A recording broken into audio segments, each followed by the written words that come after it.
included sound stages, recording studios, high-tech editing rooms, all the tools needed to create movies, TV shows, and radio broadcasts. We've even got our very own water tower, too. It's up ahead on the left side of our shuttle. We call it the Earful Tower. It's inspired by the water tower Walt Disney had built for his Burbank studio in 1939.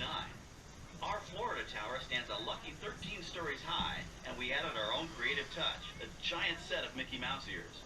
If you wanted to wear those ears, you'd have to have a hat size of 342 3/8. Up ahead, after the next bend in the road, you'll have a perfect opportunity to take a picture of this famous icon. In the world of entertainment, every project starts with a screenplay and a lot of creative ideas. A production studio is where the ideas of writers, producers, and directors are transformed into an on-screen reality. Within these huge spaces, filmmakers can literally create their own worlds. Our Florida sound stages are soundproof, weatherproof, and most importantly, air-conditioned. All vitally important for the cast, crew, and equipment. Many of the crafts needed for filmmaking are located right here on the lot. On the left, we have our own greens department. It grows flowers, trees, shrubs, and topiaries. A few well-placed plants can cover up empty spots in the set and add a touch of natural beauty to a scene. On the right are two of the aircraft from the 2001 blockbuster hit Pearl Harbor. These exact full-scale replicas of P-40 fighters were used in the special effect fight sequences. Of course, many of the planes you saw flying through the aerial battles or sitting on the ground weren't real at all. They were created entirely within a computer. Oh, keep your cameras focused to the right. We're coming up on that perfect angle of the Earful Tower I told you about. It's a true masterpiece.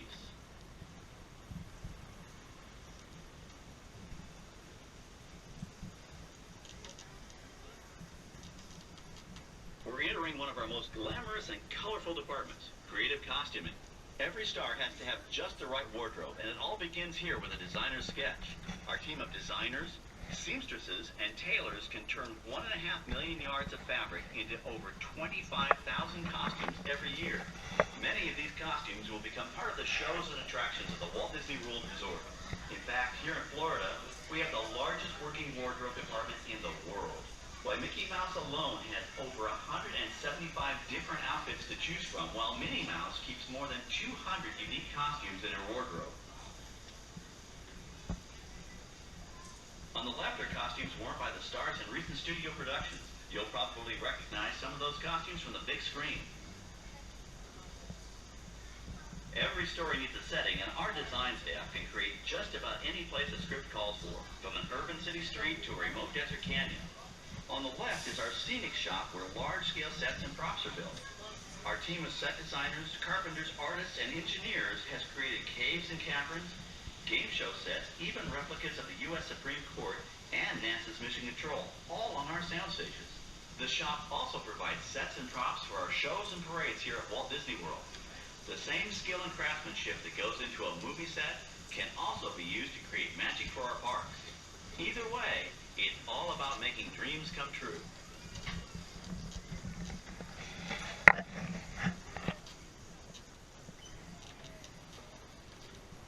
Now we're entering a zone we call the Boneyard. It's an outdoor storage area for oversized props and vehicles. Cars, trucks, boats, planes, we often save these props in case we need them for future productions. In this backlot collection, you may find real working vehicles, non-working mock-ups, and even large-scale miniatures used in special effects shots. Large-scale models create a more convincing illusion on camera.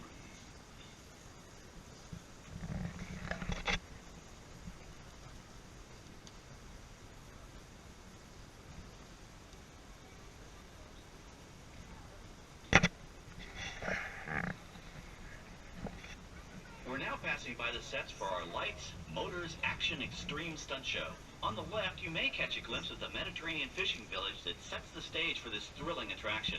We'll get a closer look at it soon, but for now, we're approaching one of the largest standing sets on our back lot. It's over on the right. It may not look like much from this angle, but it's pretty spectacular on the other side.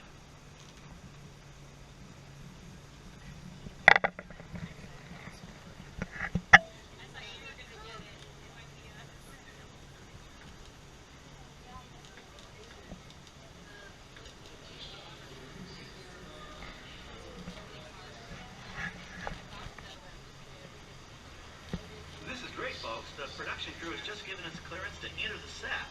Hello, Backlot Tour. I'm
Bob Scanaway, director of the new Disney Toon Studios animated feature, Planes, Fire, and Rescue. Looks like the historic aircraft on the right is getting into the spirit of our new film. It would fit right in with Dusty Cropper, Dipper, and all their high-flying friends from Piston Peak National Park. You know, that plane was known at airports across the country as November 234 Mickey Mouse, or the Mouse for short. Back in the early 1960s, Walt Disney himself used this plane to scout locations for what he referred to as the Florida Project. His team purchased many acres of land here in Central Florida, but they kept the Disney connection a well-guarded secret. Eventually, the secret was out, and the Walt Disney World Resort became a reality. Enjoy the rest of your tour, and I hope you enjoy Planes, Fire, and Rescue. On our right, we once again sweep past the magnificent Mediterranean village of our lights, motors, action extreme stunt show. This high-octane attraction is based on the hit show from the Walt Disney Studios Park in France. In this action-packed production, you'll feel like you're right there on the set during the filming of a spy thriller, complete with custom-built cars, motorcycles, even jet skis. You'll experience the split-second timing, coordinated driving, and fiery special effects that make action movies a real blast. The staging area to our right is known as Acceleration Alley. Here, the custom-built stunt show vehicles rev their engines up to 70 miles an hour before making their high-speed entrances onto the stage for our lights, motors, action extreme stunt show. Of course, these are professional stunt drivers. We hope you'll enjoy their daring driving skills, but please, don't try them yourself. On the left, we've reached our second boneyard with more historic props and vehicles. When we reuse older props in a new production, they're often refitted with custom parts and given a whole new color scheme. You might not even recognize them the next time you see them on screen. For instance, coming up is our friend Herbie the Love Bug. He went through a special demolition derby makeover. Those dents and dings were added on purpose, but he can be polished up as good as new for his next starring role.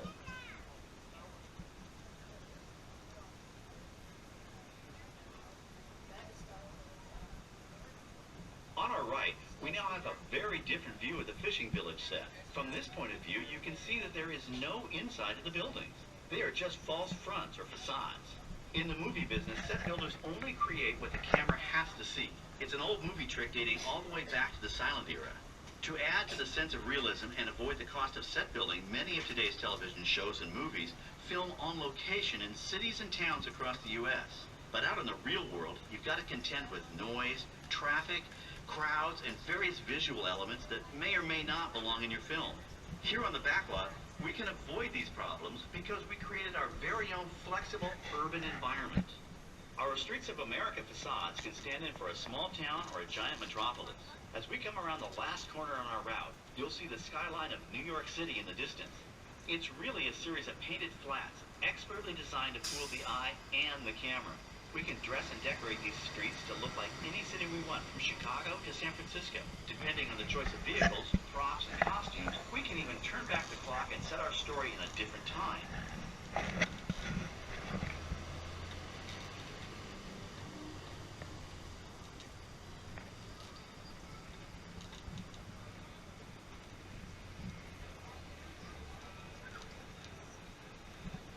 Well, we just about reached the end of our tour. And as they say in Hollywood, that's a wrap.